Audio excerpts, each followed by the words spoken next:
նշեմ, որ սա մեր հերթական թեմատիկ ամփոփումն է, մենք փորձում ենք 5-րդ գումարման աշխատանքը, խորհրդարանի աշխատանքը տարբեր ուղղություններով ամփոփել, մի քանի ամփոփումներ արդեն ներկայացրել ենք, այս անգամ հերթը էթիկայի հանձնաժողովինն է, ընդհանրապես էթիկայի հարցերին է։ Հատուկ ուշադրությամբ ենք այս 4 տարիներին հետևել հանձնաժողովի աշխատանքին, որովհետև ըստ էության նոր ինստիտուտ էր ձևավորվել օրենսդիր մարմնում, որը պիտի փորձեր կայանար այս գումարման խորհրդարանի հետ։ Արդյունքները, որոնք հիմա ես կներկայացնեմ, այդքան էլ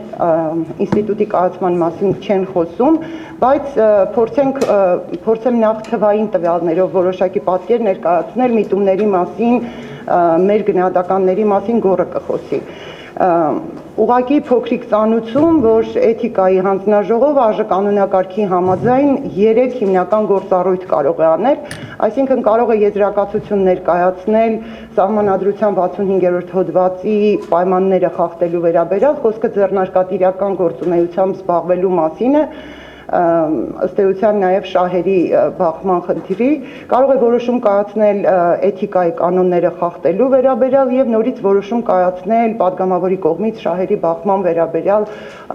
այդ ընթացակարգը պահել չպահելու։ Այսինքն ըստ էության հանձնաժողովը որոշումներ ու եզրակացություններ պետք է կայացնի շահերի բախման եւ էթիկայի կանոնների խախտման վերաբերյալ։ Թե որքանով եւ որ մասն է հատկապես հանձնաժողովը կատարել, արդեն կասեն մեր թվերը, 4 թվեր, մենք դիտարկել ենք փաստորեն 10 նստաշրջան, 11-րդը մեկնարկելու է հաջորդ շաբաթ, ավանդաբար դա ակտիվ նստաշրջան չի լինում եւ կարծում ենք, որ 10 նստաշրջանը հենց այն պատկերն է, որը ցույց է տալիս հիմնական միտումները, առանձնահատկությունները։ 51 նիստ է անցկացրել հանձնաժողովը, ստացել է 32 դիմում, 32 դիմումների կեսից ավելին վարույթ չի ընդունել, 5 դիմումի քննություն կարճել է, մի դիմումի քննություն էլ կասեցրել։ Ըստ էության հանձնաժողովը քննության է առել իր ստացած դիմումների միայն կեսը։ Նստաշրջանից նստաշրջան ստացված դիմումների քանակը այսպես ակնհայտորեն նվազել են, շատ տիպիկ ցուցանիշ կարող ենք ասել, այսինքն 2-րդ, 3-րդ նստաշրջանների ընթացքում հանձնաժողովը ստացել է իր դիմումների կեսից ավելին։ Գնալով այդ միտումը դիմում ներկայացնելու հանձնաժողովին, այսպես ակնհայտորեն նվազել է, սա մենք գնահատում ենք որպես հանձնաժողովից սպասելիքների չարդարացման ցուցանիշ, հանձնաժողովի նկատմամբ անվստահության մեծացման ցուցանիշ, որովհետև 20 դիմում հանձնաժողովը ստանում է 2-րդ, 3-րդ նստաշրջաններին եւ 2-ական, 3-ական, 1-ական արդեն հաջորդ նստաշրջաններին ունեցել է հանձնաժողովը իր պատմության մեջ նաև մի ռեկորդային պարապուրտի ցուցանիշ 7-րդ նստաշրջանում ընդհանրապես նիստ չի հրավիրել, դիմում չի ստացել, որոշում չի կայացրել։ Ովքեր են դիմել հանձնաժողովին, հանձնաժողովին հիմնականում դիմել են քաղաքացիական հասարակության ներկայացուցիչները, կեսը դիմումների ստացել է ՀԿ-ներից հանձնաժողովը, 2 դիմում ստացել է լրագրողներից եւ 4 տարվա ընթացքում հանձնաժողովին ընդամենը 3 падգամավոր է դիմել էթիկայի հարցերին առնչվող խնդիրներով։ Ասեմ, որ հանձնաժողովին կարող են դիմել падգամավորները եւ ցանկացած ոք գրավոր դիմում ներկայացնելով։ Այստեղ գրաֆիկական պատկերն է, որից նորից ակնհայտ երևում է, թե շահագրգռվածությունը էթիկայի հանձնաժողովի կայացման գործելու հատկապես որ սեկտորում է, այսինքն հանձնաժողովին դրդել են աշխատել հատկապես ՀԿ-ները։ Թեև նրանց կողմից ներկայացված դիմումներն էլ վերջին նստաշրջանների ընթացքում ակնհայտորեն նվազել են, ինչը նույնպես հիասթափության այսպես դրսևորումներից մեկն է։ Հիմա ինչ որոշումներ է կայացրել հանձնաժողովը, այստեղ ավելի հետաքրքիր պատկեր է դրսևորվում, ըստ էության հանձնաժողովը 4 տարվա ընթացքում 7 անգամ էթիկայի կանոնների խախտում է արձանագրել։ Եվ ավելի ուշագրավ է, որ այդ 7 որոշումներից 6-ը վերաբերել են 3 падգամավորներին։ 3 անգամ քննարկել է Առաքել Մովսիսյանի վարքը, 2 անգամ Մհեր Պետրակյանի, 1 անգամ Սամվել Ալեքսանյանի։ Սրանք այն դեպքերն են, երբ հանձնաժողովը կայացրել է էթիկայի կանոնները խախտելու որոշում։ Մի որոշում էլ վերաբերել է ուրիշի փոխարեն քվեարկած 7 падգամավորների։ Այստեղ ամենահետաքրքիր դիտարկումը եւ մեր արձանագրումը, որ ըստ էության հանձնաժողովը վերածվել է падգամավորների վարքագիծը վարքը գնահատող կառույցի եւ այսպես լրիվ երկրորդ պլան է մղել իր առավել կարևոր գործառույթը շահերի բախման, ձեռնարկատիրական գործունեությամբ զբաղվելու արգելքով հետամուտ լինելու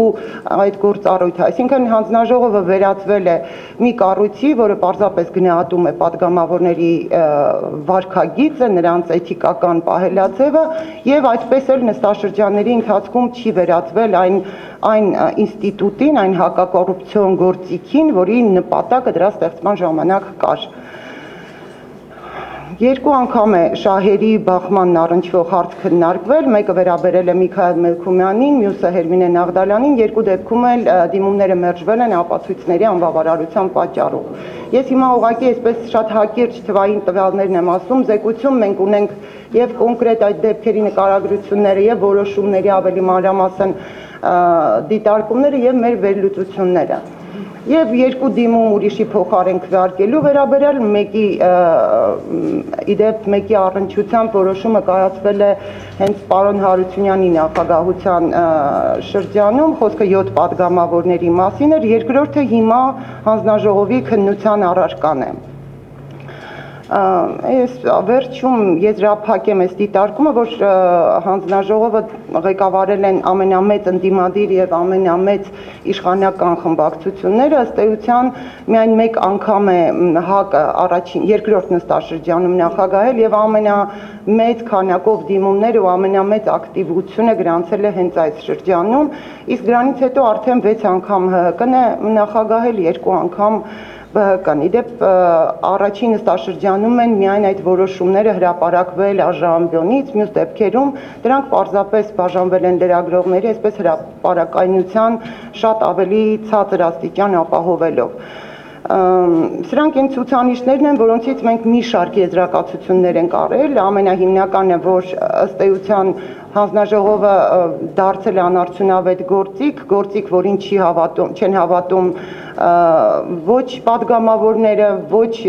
քաղաքացիական հասարակությունը եւ որին լուրջ չեն վերաբերվում ամենատխուր միտումը, սա դրսևորվում է նաեւ հենց այն վիճակագրությամբ, որ մի падգամավորի նկատմամբ 3 որոշման արկայությունը արդեն դրա որևէ հետևանք չունենալու, որևէ կերպ ազդեցություն չունենալու ցուցանիշ է, թե ինչ գործոններ են նպաստել, որ այս իրավիճակը ձևավորվի, կարծում եմ Գոռն իր գնահատականներում արդեն որպես փորձագիտական տեսանկյունից ավելի մանրամասն կներկայացնի։